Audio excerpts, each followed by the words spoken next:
Okay guys, dah lama tak buat video macam ni. So aku dah nak berhenti kerja dah. Jadi aku kemas meja aku banyak gila kat one piece ada kat bawah meja aku. Jadi aku nak belanja korang sekali dengan smoker parallel art ni. Tapi dia ada damage sikit, tapi tak apa. Ada shanks down cut aku nak campurkan sekali.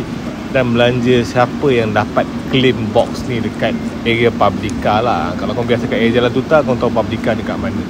So aku dah simpan ke semua ni. Dua-dua bug ni ada common uncommon rare daripada OP09 kan. Ni OP09 kan, aku lupa dah. Sebagai tanda belanja korang lah.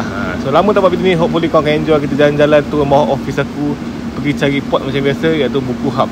Seminggu ni akan ada banyak kad yang kau akan drop kat sini, masuk Pokemon jugalah. Tapi hari ni kita share One Piece. So siapa nak, kau kena cari dekat area buku hub, dekat Publica, dekat bawah almari ni. Masa aku letak ni ada orang perhatikan aku, ada budak kecil perhati aku. So aku tak sure kalau dia ambil ke tak. Hopefully kau dapat lah. Jangan lupa tekan butang subscribe, like video ni dan share juga video ni. Support channel aku guys, follow aku punya channel dan juga account. Thank you guys. Jumpa lagi dalam video. Dan good luck kepada aku nak cari kerja baru ni. Kan.